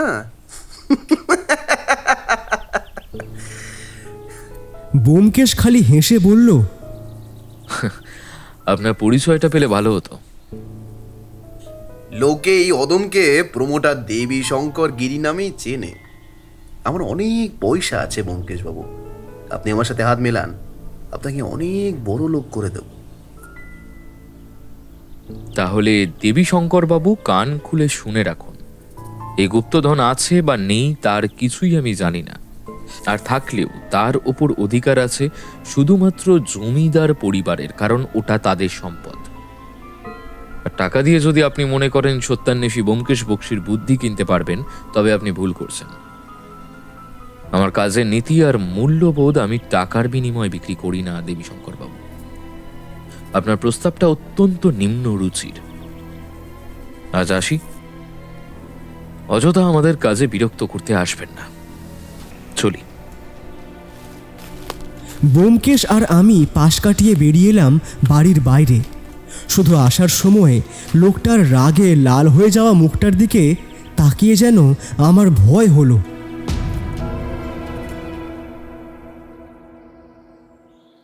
দুপুরে খাওয়া দাওয়া শেষ করে ব্যোমকেশ আমার উদ্দেশ্যে বলল, চলো অজিত, বীরসিংহবাবুর লাইব্রেরির দিকে একটু ঢু মেরে আসি। একটা খটকা রয়েছে মনে, ওটা বীরসিংহবাবু ছাড়া কেউই পরিষ্কার করে বলতে পারবেন না।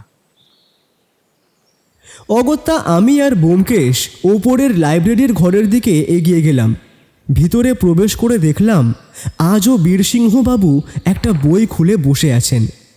ব্যোমকেশ আসছে দেখে আমাদের দিকে তাকিয়ে বললেন, আরে ব্যোমকেশ বাবু যে, আপনার ওই ধাঁধার উত্তর খোঁজা হলো?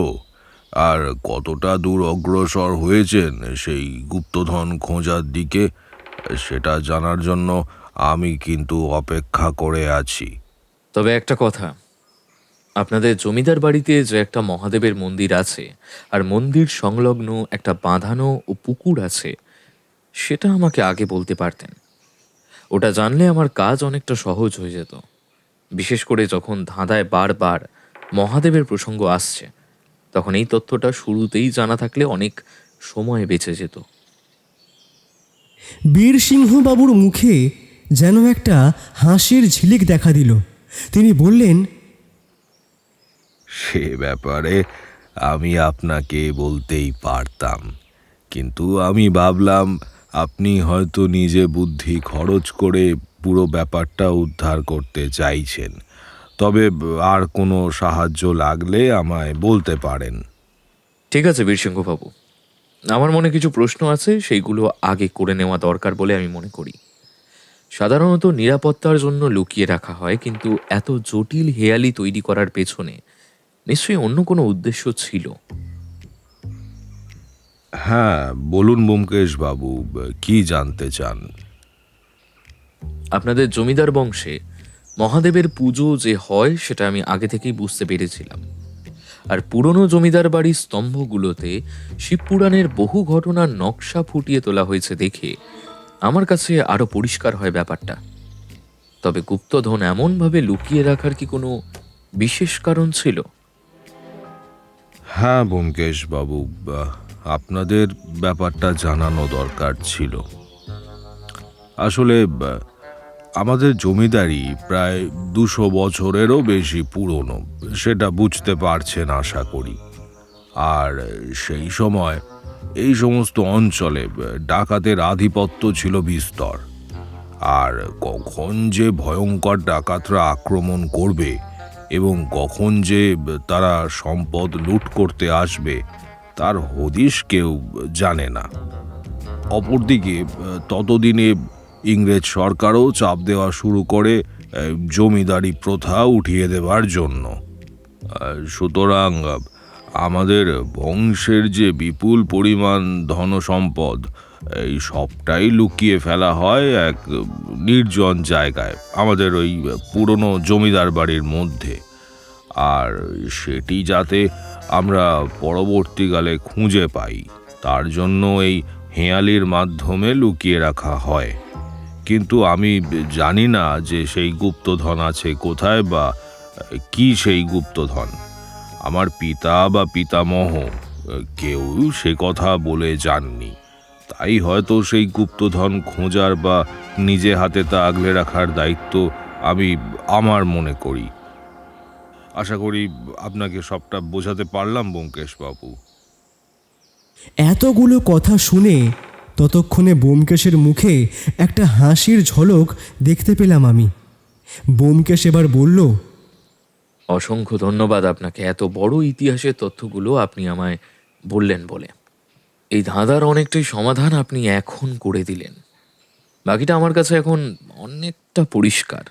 তবে আপনাদের এখানে ভালো কিছু ডুবুরি আছে, বেশি না, ওই 3-4 জন হলেই হবে। সেটা খুঁজে পাওয়া কোনো ব্যাপারই না ব্যোমকেশ বাবু। কালই আমি খবর দিয়ে কয়েকজন লোককে আসতে বলে দেবো। তবে আপনি কি গুপ্তধন কোথায় আছে বুঝতে পেরে গেছেন মোটামুটি? হ্যাঁ, আমি 2টো জায়গাকে চিহ্নিত করে রেখেছি। তবে আশা করি এই 2টি জায়গার খোঁজ চালালেই আমরা গুপ্তধন উদ্ধার করতে পারবো। ঠিক আছে, আজ তবে উঠি, কেমন? তবে এই 2টি জায়গার মধ্যে কোনটি সঠিক সেটা নিশ্চিত হওয়ার জন্য আমাদের ডুবুরির প্রয়োজন। খুব সাবধানে কাজ করতে হবে। আমি আর ব্যোমকেশ উঠে দাঁড়িয়ে নমস্কার জানিয়ে বেরোতে যাব, তখনই হঠাৎ করে ব্যোমকেশের একটা কথা মাথায় এসে গেল। ও দাঁড়িয়েই বলল, আচ্ছা বীরসিংহ বাবু, আপনি দেবীশঙ্কর গিরি নামে কাউকে চেনেন? লোকটার সাথে আজ আমার আপনাদের পুরনো বাড়িটায় দেখা হলো। দেখে যা বুঝেছি লোকটা সুবিধে নয়।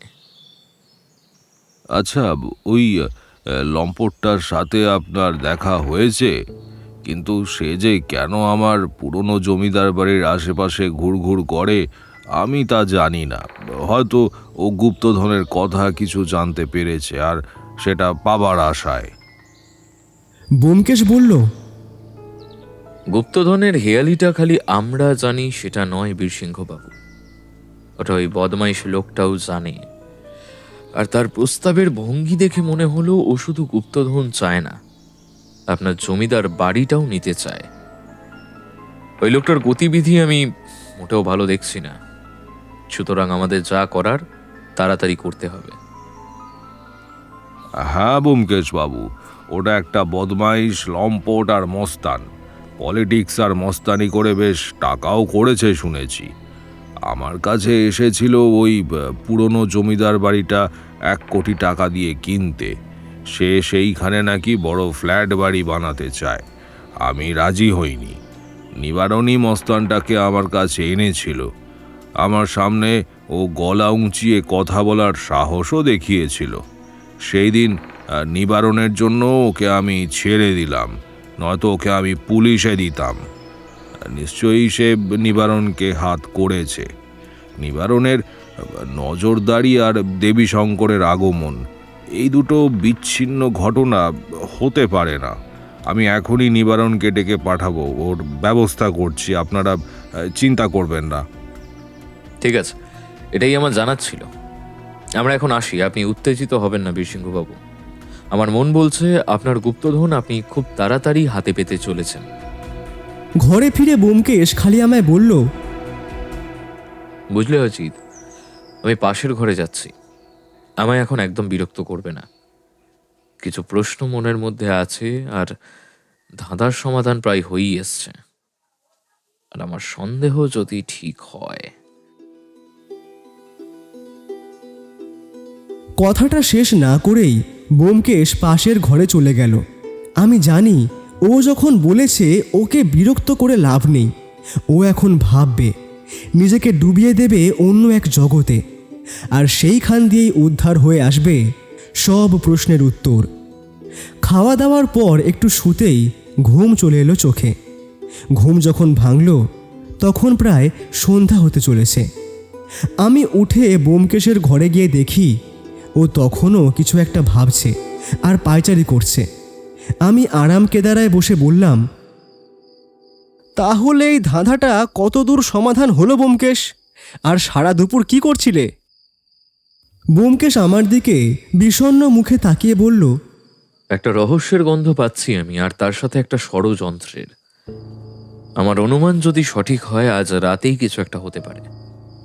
সুতরাং আমাদের আজ রাতে পুরনো জমিদার বাড়ির দিকে যেতে হতে পারে। আর আমি এখানে পুলিশের সাহায্য নিয়েছি। আজ রাতেই আমার মন বলছে একটা বড় সড়ো কিছু হতে পারে। কারণ দেবী শঙ্কর হয়তো আজ রাতেই তার লোক লাগিয়ে জোর করে গুপ্তধন উদ্ধারের চেষ্টা করবে। আর তার আগে আমাদের সেখানে পৌঁছানো দরকার। নিবারণ তাকে সাহায্য করতে পারে এমন একটা সম্ভাবনাও আছে। দ্রুত তৈরি হওয়া উচিত। আচ্ছা ব্যোমকেশ, বলি, পুলিশের সাহায্য নিলে যে গুপ্তধনটা আমরা উদ্ধার করব সেটা যে সরকারের খাতায় জমা পড়ে যাবে। হ্যাঁ, সেটা তুমি ঠিকই বলেছ। তবে প্রথম কথা হলো, আমরা জানি না যে সেই গুপ্তধন কি বা কি আছে সেইখানে। তাই যদি কিছু পাওয়া যায়, তার সবটাই সরকারের কাছে গেলেও তার সমমূল্যের টাকা বীরসিংহবাবু পেয়ে যাবেন। আমি ওটা ওনাকে আগেই বলেছিলাম, উনি রাজিও হয়েছিলেন। তবে এখানে আসল উদ্দেশ্য গুপ্তধন উদ্ধার নয় অজিত। আসল উদ্দেশ্য হলো দেবী শঙ্করের মতো বদমাইশকে হাতে নাতে ধরা। ও যদি এই রাতে কোনো বেআইনি কাজ করে, তাহলে আমাদের কাছে তাকে আটক করার সুযোগ থাকবে। তাহলে বলছো আজকে রাতেই একটা কিছু হতে পারে, তাই তো? তা আমরা কি ছদ্মবেশে থাকবো নাকি?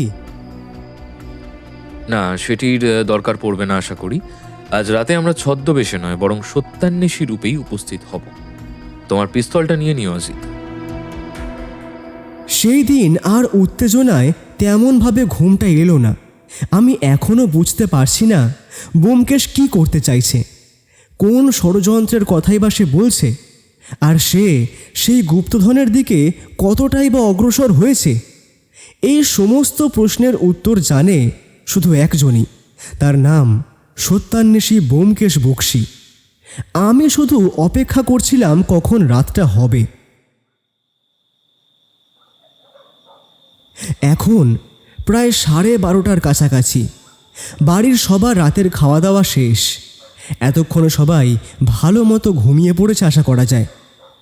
রাত যখন প্রায় 1টার কাছাকাছি, হঠাৎ করেই এমন সময় ব্যোমকেশ আমাকে তুলে দিয়ে বলল, অজিত, তৈরি হয়ে নাও। রাত এখন গভীর, কেউ কোথাও নেই। আমরা এখন পুরনো জমিদার বাড়ির উদ্দেশ্যে যাব। পুলিশকে আগেই বলা আছে, ওরা ছদ্মবেশে এদিক ওদিক লুকিয়ে থাকবে। আমাদের কাজ হবে দেবী শঙ্কর গিরিকে হাতে নাতে ধরা। ও নিশ্চয়ই ভেবেছে কেউ তাকে রাতে পাহারা দেবে না। চলো, এক মুহূর্ত আর দেরি নয়। আমরা অত্যন্ত নিশ্চুপভাবে বাড়ির পেছনের দালান পেরিয়ে, পেছনের দিকের দরজা খুলে গ্রামের রাস্তা পেরিয়ে পৌঁছে গেলাম পুরনো জমিদার বাড়ির দিকে। অন্ধকারে তখন চারিদিকে বিরাজ করছে এক অদ্ভুত আদিম নিস্তব্ধতা। আজ আমাদের সামনে এই পুরনো আমলের জমিদার বাড়িটি যেন একটা বিশাল কালো অন্ধকার দৈত্যের মতো দাঁড়িয়ে রয়েছে। আমার তখন মনে হচ্ছিল কেবল দেবী শঙ্কর নয়, অন্ধকারও যেন আমাদের জন্য প্রস্তুত হয়ে আছে। এই রাতের নীরবতা একটা বড় বিপদের পূর্বাভাস দিচ্ছে। চলো অজিত, আমরা ওই জঙ্গলের দিকে লুকিয়ে থাকি। কেন জানি না আমার মন বলছে চোর বাবারা আসলে ওই দিক দিয়েই আসবে। তোমার এমন কেন মনে হচ্ছে ভাইয়া? ওরা পুকুরের দিকেও তো যেতে পারে। আমার অনুমান যদি ঠিক হয় তবে দেবী শঙ্কর মন্দিরের ভেতরেই খোঁড়াখুঁড়ি শুরু করবে। কিন্তু অজিত, তোমার কথাটাও ঠিক হতে পারে। তাই ওই মন্দিরটা থেকে পুকুরের দিকে যাওয়ার রাস্তাটা আমাদের নজর রাখার জন্য আমি আগে থেকেই পুলিশকে বলে দিয়েছি। জমিদার বাড়ির আশেপাশে এদিক ওদিক ইতস্তত ছড়িয়ে আছে বহু ঝোপঝাড়, কিন্তু ব্যোমকেশ তার মধ্যে সব থেকে বড় যেটা, আর যেখান দিয়ে পুরো ধ্বংসপ্রাপ্ত শিব মন্দিরটা ভালো করে লক্ষ্য করা যায় এমন একটা ঝোপ দেখে নিঃশব্দে সেখানে বসলাম। সব জায়গায় অল্প স্বল্প আলো থাকলেও সেই জায়গাটা যেন একটু বেশি অন্ধকার। আমি আর ব্যোমকেশ চুপটি করে ঘাপটি মেরে বসে রইলাম সেখানে। মুখে যে কোনো কথা হবে না সেটা আগেই বলা ছিল। কতক্ষণ যে ওই রকমভাবে ঘাপটি মেরে বসেছিলাম সেটা বলে বোঝাতে পারবো না। ওই অন্ধকার ঝোপের মধ্যে মশার যে কি উৎপাত তা আজ হাড়ে হাড়ে টের পাচ্ছি। সময় যেন কাটতেই চায় না। অন্ধকারের মধ্যে যেন এক একটা মুহূর্ত 1 ঘন্টা ঠেকছিল আমার। ঠিক রাত কটা হবে জানি না, তবে হঠাৎ করেই রাস্তায় কিছু কুকুরের ডাক শুনতে পেলাম। ব্যোমকেশ এবার একটু নড়ে চড়ে বসে আমার দিকে মুখে আঙুল তুলে দেখিয়ে দিল চুপ। সেই সময়টায় আমার মনের অবস্থা যে কি তা বলে বোঝাতে পারবো না। বুকের প্রত্যেকটা ধুকপুকানি যেন কানে স্পষ্ট শুনতে পাচ্ছি আমি। সে যাই হোক, ঠিক এমন সময় আমার ভাবনায় বাধা ফেলে কয়েকটা টর্চের আলো যেন এগিয়ে এলো জমিদার বাড়ির দিক থেকে এই পুরনো মন্দিরের দিকে। আমরা স্পষ্ট দেখতে পাচ্ছি 3টে ছায়ামূর্তি আসছে আমাদের অপর দিকের ঝোপ বরাবর। লোকগুলো অতি সন্তর্পণে এদিক ওদিক দেখে এগিয়ে গেল মন্দিরের দরজার দিকে। ছায়ামূর্তিগুলোর পুরো শরীর যে কোনো কালো চাদর দিয়ে ঢাকা তা একদম স্পষ্ট। ছায়ামূর্তিগুলোর একজন মন্দিরের দরজার কাছে দাঁড়িয়ে কিছুক্ষণ যেন কিছু একটা ভাবল, তারপর সেই দিক থেকে এগিয়ে এলো আমাদের ঝোপটার দিকে। ব্যোমকেশকে যেন ফিসফিস করে বলতে শুনলাম, অজিত, তৈরি থাকো। বেগরবাই দেখলে তবেই হামলা করবে, আর যদি ওরা আমাদের দেখতে না পায় তবে ঘাপটি মেরে বসে থাকো। ও সম্ভবত জায়গাটা একবার পরীক্ষা করে দেখছে।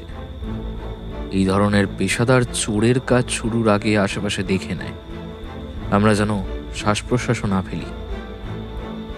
ছায়ামূর্তিটা এগিয়ে এসে হাতের টর্চটা একটু এদিক ওদিক ঘুরিয়ে বন্ধ করে দিল, আর সঙ্গে সঙ্গেই আমি ব্যোমকেশের দিক থেকে একটা স্বস্তির নিঃশ্বাস পড়ার শব্দ শুনতে পেলাম।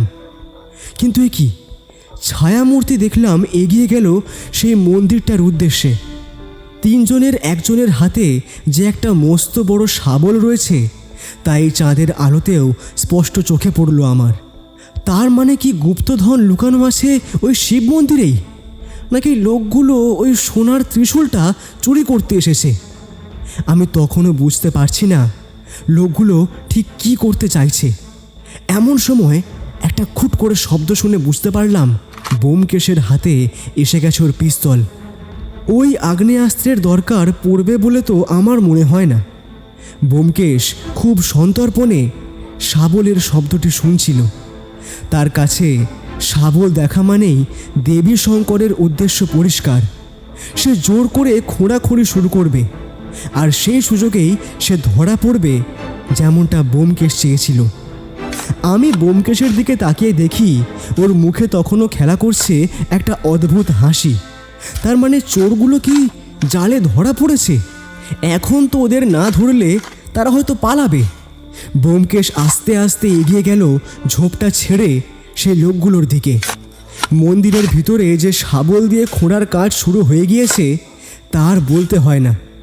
একখানা ছায়ামূর্তি ততক্ষণে বোধ করি আমাদের দুইজনকে আবছাভাবে এগিয়ে আসতে দেখতে পেয়েছে। তাই সে তৎক্ষণাৎ চম্পট দেওয়ার চেষ্টায় এগিয়ে গেল। ব্যোমকেশ হাতে বন্দুক বাগিয়ে ছুটে গেল তাকে লক্ষ্য করে। লোকটা বোধ করি ব্যোমকেশকে ধাক্কা মেরে পালাবার চেষ্টা করতে যাচ্ছিল, কিন্তু ওর হাতের আগ্নেয়াস্ত্রটা দেখেই সে ওইখানেই থেমে গেল। দেবীশঙ্কর বাবু, আপনি এখন পালাবার চেষ্টা করলে সেটা ব্যর্থ, কারণ বাইরে পুলিশ আপনাদের জন্য অপেক্ষা করছে। আমি জানতাম আপনি আসবেন। টাকা দিয়ে বুদ্ধি কিনতে পারলেও সত্যান্বেষীর সতর্ক দৃষ্টি থেকে বাঁচতে পারলেন না। আপনার এই ষড়যন্ত্রের পরিণাম আপনাকে ভোগ করতেই হবে। আমার হাত থেকে বাঁচলেও পুলিশের হাতে ধরা পড়তে বাধ্য, তাই আত্মসমর্পণ করুন। কথাটা বলে শেষ হওয়ার আগেই এদিক ওদিক গাছের ওপর ঝোপঝাড় থেকে বেরিয়ে এলো পুলিশের লোক, আর বাইরে শোনা গেল পুলিশের সম্মিলিত 3-4টে জিপের শব্দ। আমি বুঝতে পারলাম ততক্ষণে পুলিশ তৈরি আসামিদের ধরার জন্য। মন্দিরের ভিতরে যে দুইজন লোক শাবল দিয়ে খোঁড়ার কাজ করছিল তারাও বেগতিক দেখে বেরিয়ে এসেছে। 3 জনেই এখন বন্দি পুলিশের হাতে। তবে রাগে গজগজ করতে করতে দেবীশঙ্কর বাবু চিৎকার করে বলছেন, ব্যোমকেশ বাবু, আপনি এটা ঠিক কাজ করলেন না। এটা আপনি ঠিক করলেন না। আমি আপনাকে ছাড়বো না, আপনাকে ছাড়ছি না আমি। যে করেই হোক আমি এর বদলা নেবই। এই জমিদার বাড়ির গুপ্তধনের মালিক আমি হব, আমি। আপনার মতো সামান্য ডিটেকটিভ আমাকে আটকাতে পারবে না। হ্যাঁ, আমাকে আটকাতে পারবে না। ব্যোমকেশ দেখলাম শান্তভাবে হেসে উত্তর দিল, সে আপনি যা করার করে নিন। জমিদার বাড়ির লোক নিবারণ সান্যালকেও টাকা হাত করে যখন আপনার গুপ্তধন উদ্ধার হলো না, তবে বলা যায় আপনার বুদ্ধির জোর সীমিত। আর এই শিব মন্দিরে শুধু ওই সোনার ত্রিশূলটাই আছে, গুপ্তধন এখানে নেই। আপনি হয়তো ভেবেছিলেন নীলকণ্ঠের 3 লোক, মানে এই মন্দিরের শিবলিঙ্গের নিচে গুপ্তধন আছে। কিন্তু প্রতাপ রায় আপনার মতো লোভীদের জন্যই এই পথে একটি ভুল সংকেত রেখে গেছেন। আসল গুপ্তধন মন্দিরের বাইরে, আর আপনার সহযোগী নিবারণ সান্যাল, তাকেও পুলিশ ধরে ফেলেছে। তবে গুপ্তধন কোথায় আছে ব্যোমকেশ বাবু? আর আমার এতদিনের জমিদারির ম্যানেজার নিবারণ যে আমার সাথে এমন বিশ্বাসঘাতকতা করবে তা আমি স্বপ্নেও কল্পনা করতে পারিনি। আমি তাকে এত বিশ্বাস করতাম। আমার পরিবারের বহুদিনের পুরনো মানুষ সে। শুধু টাকার লোভে এসে দেবীশঙ্করের মতো লম্পটের সঙ্গে হাত মেলালো। আমি সত্যি আঘাত পেয়েছি ব্যোমকেশ বাবু। আমি বুঝতে পারলাম পুলিশ আসার সময় বীরসিংহবাবু ও নিবারণ সান্যালকে সঙ্গে করেই এখানে এসেছে। তিনি এখন উত্তেজিত গুপ্তধন উদ্ধার করার আশায়।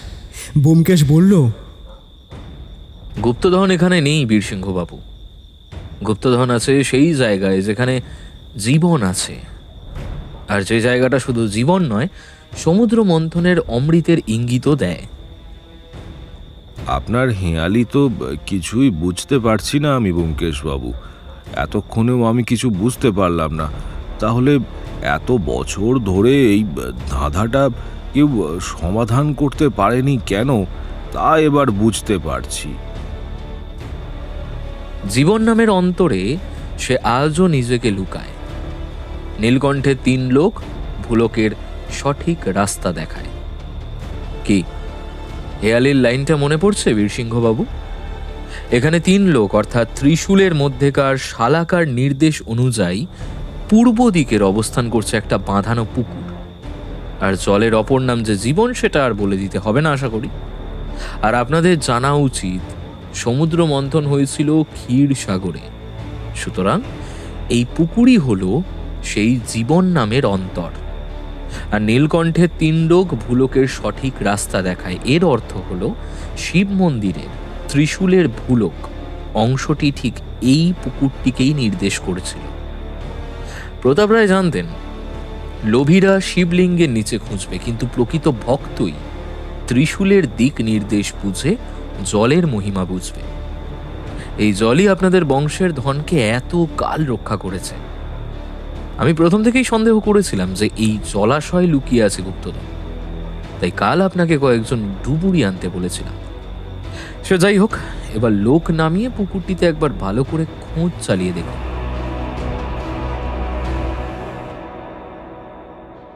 যেমন বলা তেমনি কাজ। গ্রামের কয়েকজন মানুষ সেই পুকুরে নেমে এদিক ওদিক খোঁজ করতেই পুকুরের ঠিক মাঝখান থেকে উদ্ধার হলো একটা মস্ত বড় লোহার বাক্স। প্রায় 4 জন লোক মিলে অতি কষ্টে সেটা জলের বাইরে বের করে আনলো। ততক্ষণে পূর্ব আকাশে হালকা হালকা আলোর দেখা মিলছে। গ্রামে গুপ্তধন পাওয়ার ঘটনা ছড়িয়ে পড়তেই বহু লোক জড়ো হয়েছে তা দেখবার আশায়। পুরনো জমিদার বাড়ির আশেপাশে পুকুরের পাড়ে তখন গিজগিজ করছে শয়ে শয়ে লোক। লোহার বাক্সটা এত বছর জলের তলায় থাকার কারণে গায়ে শ্যাওলা ধরেছে। সেটার বাইরের দিকটা মোটামুটিভাবে পরিষ্কার করে দেওয়া হলো। পূর্ব আকাশে সবেমাত্র আলোর রেখা ফুটেছে। সে এক অপরূপ দৃশ্য। রাতের আঁধার আর সকালের আলো মেশা সেই মুহূর্তে যেন প্রকৃতিও থমকেছিল।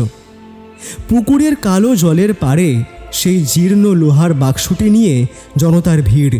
হঠাৎ যেন একটা চাপা ফোঁস ফোঁস শব্দ কানে এলো। দেখলাম সেই মন্দিরের দিক থেকে একটা বিরাট গোখরো সাপ ফনা তুলে এগিয়ে আসছে। হয়তো সে তার পুরনো বাসুকির পাহারা দিতে প্রস্তুত। জনতা কিছুটা ভয় পেলেও ব্যোমকেশের ইশারায় সবাই স্থির রইল। সাপটা কিন্তু অদ্ভুতভাবে বাক্সের কাছে এসে একবার স্থির হলো, তারপর তার ফনা নামিয়ে চলে গেল জঙ্গলের দিকে, যেন সে তার দায়িত্ব শেষ করে চলে গেল। শিবের প্রতীক বাসুকির এই আগমন যেন আমাদের এই আবিষ্কারকে আরও ঐশ্বরিক করে তুলল। তখন সেই ভোরের মিষ্টি আলোয় পুকুরটার চারিপাশের বুনো ফুলের গন্ধ আর হালকা কুয়াশা মেশানো বাতাস এক অদ্ভুত পবিত্রতা এনে দিয়েছিল। ব্যোমকেশ এবার এগিয়ে গেল সেটার দিকে। চারপাশের লোকেদের উত্তেজনা তখন চরমে। আমার মনে হচ্ছিল এই বাক্সটা শুধুমাত্র ধনরত্ন নয়, শত বছরের একটা ইতিহাস বহন করেছে। ব্যোমকেশের মুখে ছিল সেই তৃপ্তির হাসি, যা কেবল একটি জটিল হেঁয়ালির সমাধান হলেই আসে। ব্যোমকেশ বাক্সটা খুলে পিছিয়ে গেল আর নমস্কার করে বলল, জয় শিব শম্ভু। লোভের দ্বারা যে কেউ আপনাকে পেতে পারে না, আপনি আপনার স্বমহিমায় ফিরে এসেছেন। প্রতাপ রায় কোনো সাধারণ ধন লুকিয়ে রাখেননি বীরসিংহবাবু। ইনি তার ইষ্টদেবকেই রক্ষা করেছিলেন। ধনরত্নের থেকে এটা অনেক বেশি মূল্যবান। আমরা এবার এগিয়ে গেলাম সেই বাক্সটার দিকে। আর যেটা দেখলাম তাতে আমাদের চক্ষু চড়ক গাছ। কারণ সেই বাক্সতে অবস্থান করছে দেবাদিদেব মহাদেবের 1 হাত বড় একটি পুরো খাঁটি সোনার শিবলিঙ্গ। আর তাতে কারুকার্য রয়েছে নানা নাম না জানা অদ্ভুত পাথরের। আর সেই লিঙ্গের মাথায় অবস্থান করছে একটা অত্যন্ত দামি আর চকমকে একটি পাথর। সেটা যে হিরে ছাড়া আর কিছু হতে পারে না তা আর বলতে হয় না। আমার বিস্ময় তখনও কাটছিল না। সোনার গয়না বা মোহর নয়, গুপ্তধন হলো এক ধর্মীয় প্রতীক, শিবলিঙ্গ। এই সিদ্ধান্তটি প্রতাপ রায়ের বুদ্ধির আসল পরিচয়। এই মূর্তির দিকে তাকিয়ে ব্যোমকেশের মনে হলো এর দাম শুধু সোনা বা হীরের মূল্যে নয়, এর ঐতিহাসিক ও আধ্যাত্মিক মূল্যও 1000 গুণ বেশি।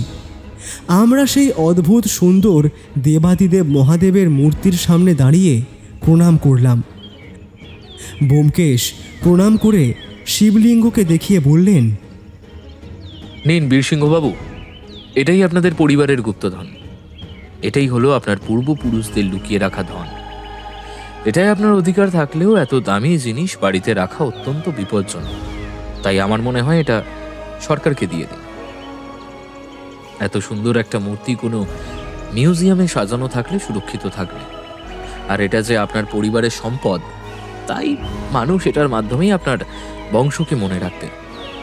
আর এটা সমপরিমাণ অর্থ ভারত সরকার আপনাকে দিয়ে দেবে আশা করি।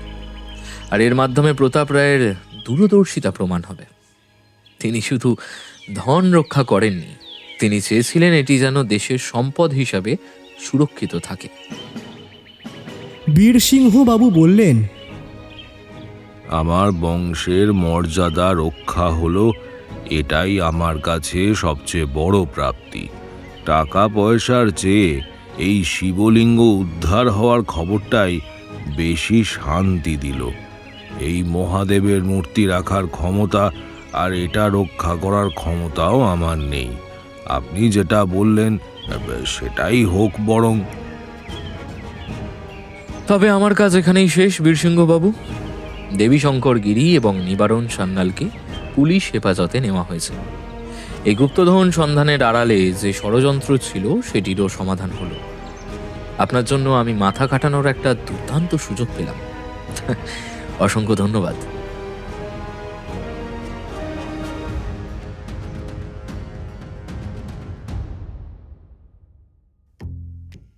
তারপর আর আমরা সেই প্রতাপগড়ে ছিলাম একদিন। পরের দিনই আমরা গাড়ি করে ফিরে আসি কলকাতায়। তবে কিছুদিন পর বীরসিংহবাবুর থেকে আমাদের বাড়িতে আসে একটি ধন্যবাদপত্র। আর তাতে যে পরিমাণ পারিশ্রমিক ছিল, তাতে ব্যোমকেশের 2 মাসের বসে খাওয়ার খোরাক হয়ে যাবে। তবে তার থেকেও আশ্চর্য হই আমরা, কারণ প্রায় তার 1 সপ্তাহের মধ্যেই খবরের কাগজে বের হয় একটা খবর। তাতে বড় বড় হেডলাইনে লেখা, জনৈক প্রাচীন জমিদার বাড়িতে এক অদ্ভুত সুন্দর দেবাদিদেব মহাদেবের সোনার মূর্তি উদ্ধার। আর বুদ্ধি দিয়ে সেটা যে উদ্ধার করেছে সে আর কেউ নয়, আমারই বন্ধু শ্রী সত্যান্বেষী ব্যোমকেশ বক্সী। ব্যোমকেশ সেই সময় হাসতে হাসতে বলেছিল, দেখলে অজিত, টাকা নয়, এই খবরটাই আসল পারিশ্রমিক। এটাই সত্যান্বেষীর আসল সম্পদ।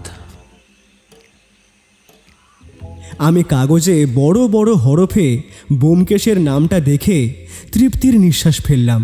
এই ধরনের কাজই ব্যোমকেশকে আলাদা করে তুলেছে। এই রহস্যের সমাধান আমার সাহিত্য জীবনে আরও একটি নতুন কাহিনীর জন্ম দিল।